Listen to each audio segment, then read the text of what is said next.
Hello and welcome to Comscast, a reputation podcast powered by AdFactors PR and published by MediaPiff.com. This is a very special episode because this is about one of the most significant books in its space domain that has been published but has been written by my dear friend Aditya Chatterjee. Welcome to Comscast.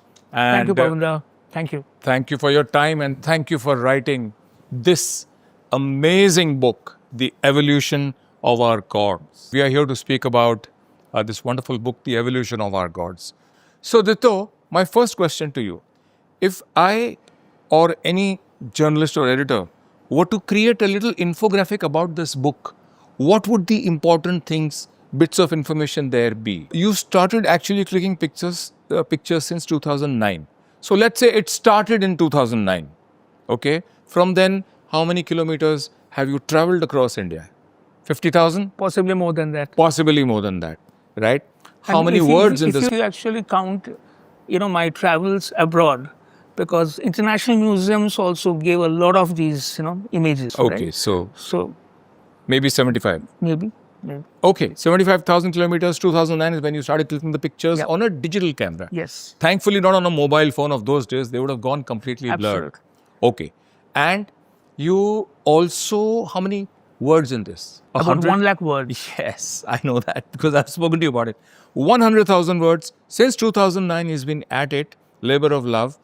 Traveled about 75,000 kilometers. About 1,000 images are there. 1,000 images are here. About 400 pages, 400 plus pages. 400 plus pages and a kilo and a half of weight. And of real good weight. Covering 5,000 years of India's history. Give our viewers a little something about this book. What is it about? The title is The Evolution of Our Gods, but essentially it is about how the different religious orders first originated, how it developed, and then how it evolved. So iconographic changes, that is obviously evident, but also philosophical. For example, when the great Shankaracharya, the Adi Shankaracharya, when in the 7th century he came up with the Advaita philosophy, monism in English.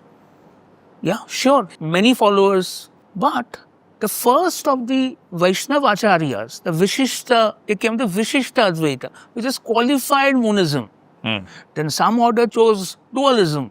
Somebody chose Dvaita Advaita. Both are, equally this thing. Okay. So loads of, changes, lots of, discourses were happening between the various religious orders. Yeah. All right. And you have gone through all of that and looked at even the depictions during those changes and those evolving times. Therefore, the evolution of our gods.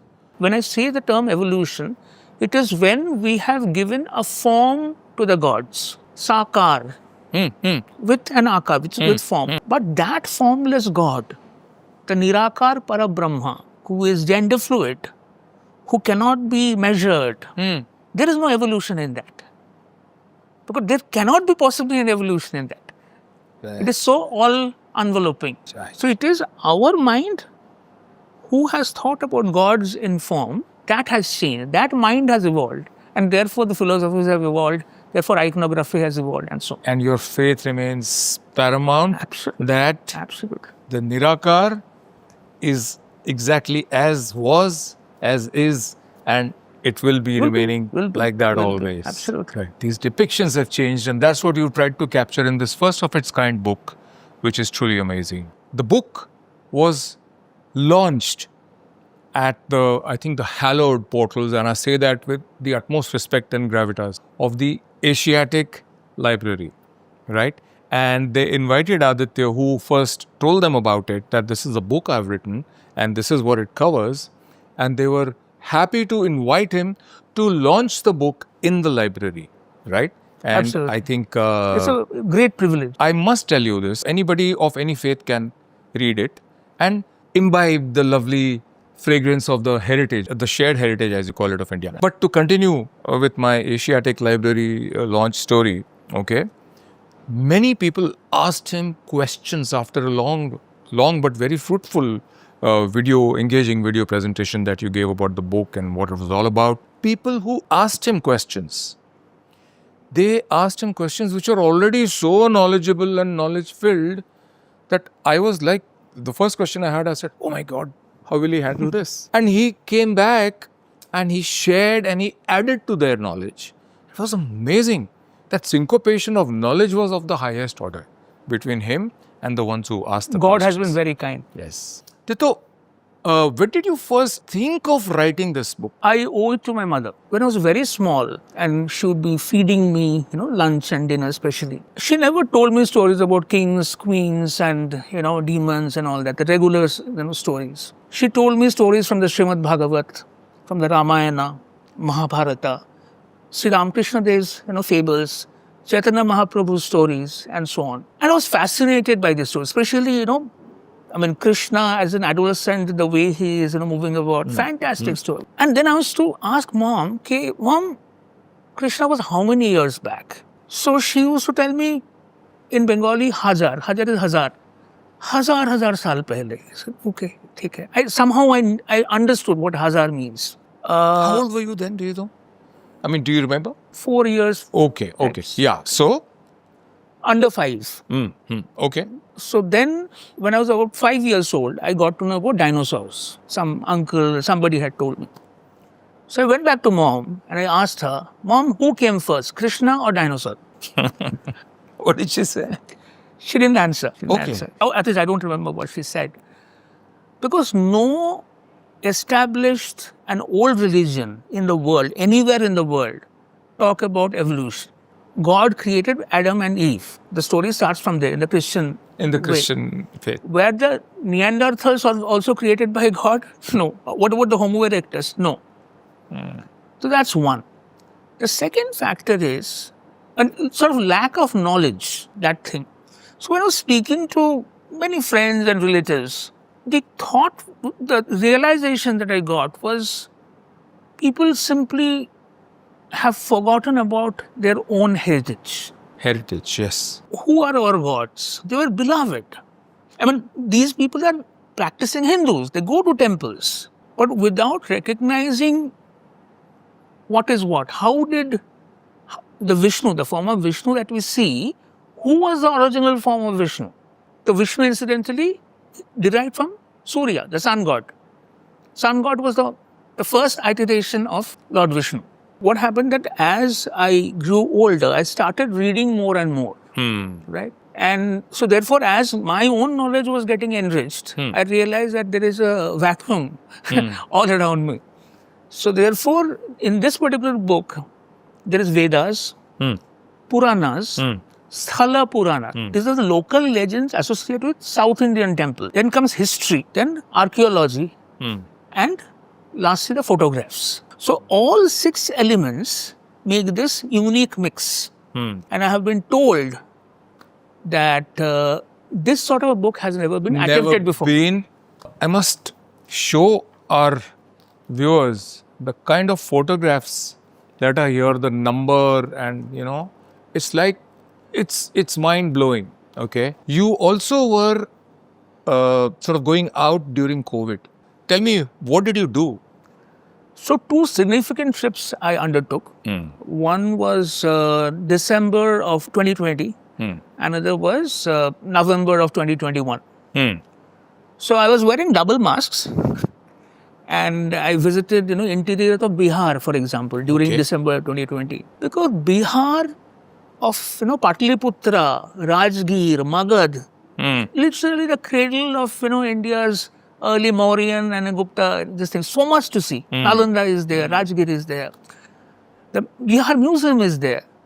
And that trip yielded so many photographs. The second thing was in Maharashtra, the Maharashtra tour, especially Ellora and all that. See, what happens, because of India being a very crowded country, to get a good photograph also becomes difficult when there are too many people. People are watching, yes. Okay? Because of COVID, there was less people. So if 2-3 people are there, I'll politely wait for them. They realize that I'm waiting with my camera. And then they will say, please. How many pictures have you taken so far? You have a huge library which is also on your, backups, and you'll be putting them on the cloud as too. a rule, I always take 2 pictures, at least 2 pictures. At least 2? At least 2, okay? The reason being, what if one is blurred? But you couldn't see it when you were clicking? Sometimes there is so much light. Be safe, yeah. So much light. So at least 2. Okay. At least 2. Okay. Okay. Especially the apex of the temples and all that. The harsh sunlight. Answering your question about how many pictures. Okay. Close to 500 GB of photographs easily. How could you do that? I mean, it's an important content guy doing so many things, traveling so much. So in 2009, so typically what will happen that I'll wait for a public holiday, okay, and if it is just before or after a weekend, then I'll get 3 days of holiday. Maybe take 1 day off, make it a 4-day holiday. And I already had the Bolero. So from Delhi, this particular trip, 2009, I went to Madhya Pradesh. Okay. So Madhya Pradesh again, like Bihar, has a lot to show. So I went to Orchha, which is in Bundelkhand. I went to Khajuraho. I mean, the workmanship is so fantastic. People only talk about the erotica out there, but that's only 1% of the total art. Yes. It's out of the world. You've covered all of that. All of that. Then I went to Kalinjar. Kalinjar has a 6th century CE Gupta temple, Nilkant Mahadev. So nobody goes there. And actually, later I was told it's a dacoit infested area. But we went there. Kalinjar is also a place where Sher Shah died. The Afghan ruler Sher Shah, he died at Kalinjar. Aditya, this is the kind of book, a very meaningful gift that you can give, because I believe in it. I'm not plugging it. There is nothing changing hands apart from one copy of this book that comes to me free of cost, okay, with an autograph by Aditya. But this is a wonderful piece of work which is unlike any other, okay? And it's perhaps the knowledge richest coffee table book that anybody can give to anyone. So, I mean, I imagine people who are custodians of priority in their banking with the ultra, creme de la creme customers, agencies and consultancies must give a copy each of this book to their best clients. This is the kind of book that if I am a client and my agency head signs and sends to me, I will say, wow. Thank you, Pavanda. Question that is what is the value of having perhaps a single hobby or shauq that you are passionate about? I would say it is not about having a single hobby. You can have multiple hobbies. Sure, okay. I am passionate about music. I mean, this is one manifestation of one solid hobby. So what happens is that whatever work you do, which, earns you, makes you earn some money. But after that, doing this day in and day out, I feel that you need to re-energize yourself. And that if that re-energizing process happens every day, why not? Or every night, why not? So for me, after completing Ad Factor's PR's content-related work till about 8:30 p.m., okay, after that, I'll start writing the book every night, night after night, week after week, till I took it to a logical conclusion. So that passion, if there is no passion, then it's a mundane life.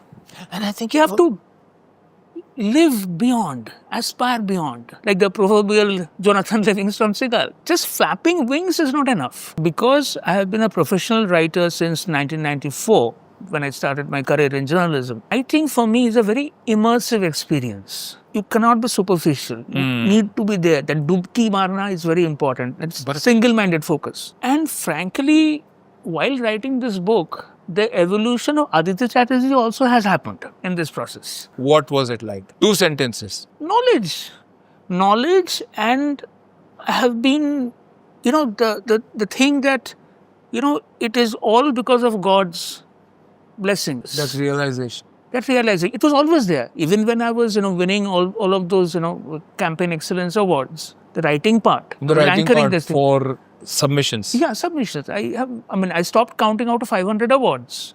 That Ad Factor's PR1. That Ad Factor's PR1, okay? So possibly the number is now 600. So when somebody used to come and congratulate me, many people used to do, I used to point upstairs. And I really used to attribute, even then it was to God. But especially when I was doing this, Pavanda, I'm not lying. At night, sitting alone and writing something, certain thoughts, certain things, certain flow of language, certain information, the way it is coming to me. I thought, look, this is not only me. There are unseen forces. There are also working alongside Wonderful. me. Some divine channelization. Some divine thing has happened. Or let's say, Wonderful. the next day when I'm looking at the same, copy, Hmm. I'm saying, did I write this? Really? Wow.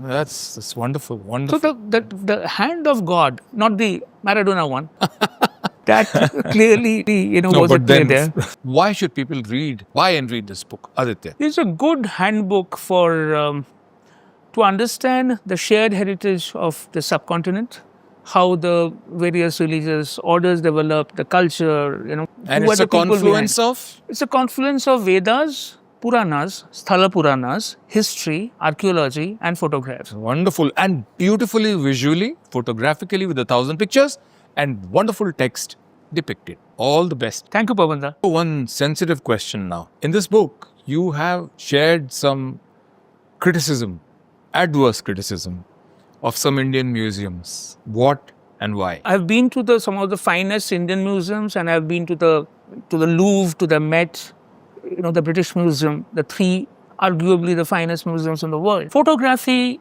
is welcomed. Over there. Okay, but there are some obstinate museum officials In India, they don't allow photography. There's no rhyme or reason. Take a selfie, man.